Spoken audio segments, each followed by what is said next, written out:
গাজীপুরের শ্রীপুরে প্রকাশ্যেই চলছে ভয়ঙ্কর এক অস্বাস্থ্যকর ব্যবসা।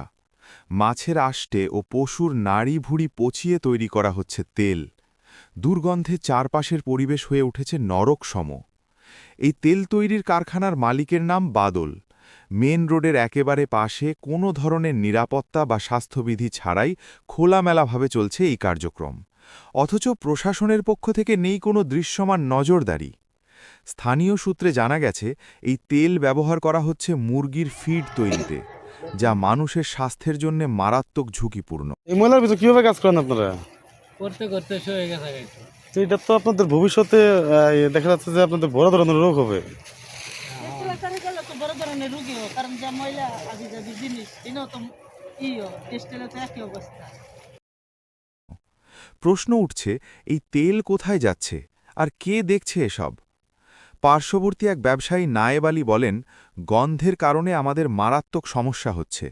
জায়গার মালিক ভাড়া দিয়েছে, এখন আমরা কি করব? তার কণ্ঠেই ফুটে ওঠে অসহায়ত্ব।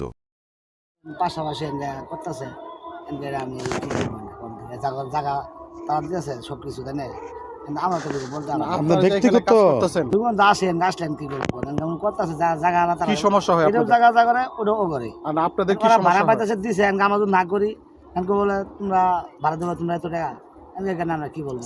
গন্ধ করে গন্ধ লাগলে তো কি করা যাবো? এই যে আমরা মাছ থেকে আমরা তেল বাই করে না, এই তেলটা কই যাইতেছে কই করতেছে আমি মাছ থেকে কিসের তেল? মাছের আইসটা গুলো আছে না, এগুলো জাল করতেছে, জাল করার পরে তেলটা যে হয় এটা কোন জায়গায় দিয়েছে আমি বলতে পারি না। মালিকের নাম হচ্ছে বাদল। মূলত এলাকায় কাজ করা গার্মেন্টস শ্রমিক আব্দুল আজিজ ক্ষোভ প্রকাশ করে বলেন, এটা দেখার মতো কি কেউ নেই? যে পরিমাণ দুর্গন্ধ ছড়াচ্ছে, এতে খুব দ্রুতই সবাই অসুস্থ হয়ে পড়বে। এটা এখনই বন্ধ করা উচিত, না হলে আস্তে আস্তে সবাই অসুস্থ হয়ে পড়বে। আমার নাম আব্দুল আজিজ, এই যে এই ঘরটায় থাকি। এটা তো আমি তো আর ওদিকে যাই না, কিন্তু প্রচুর গন্ধ আসে।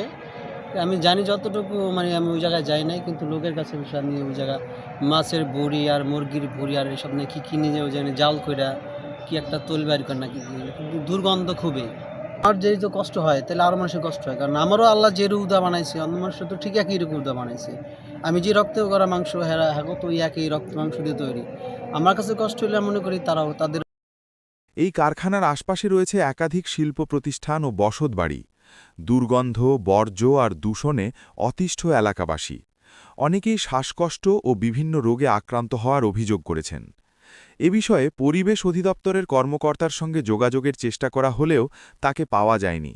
ফলে প্রশ্ন থেকেই যায়, এই ভয়ঙ্কর পরিবেশ দূষণের দায় নেবে কে? এলাকাবাসীর দাবি, দ্রুত ব্যবস্থা না নিলে পরিস্থিতি আরও ভয়াবহ আকার ধারণ করবে।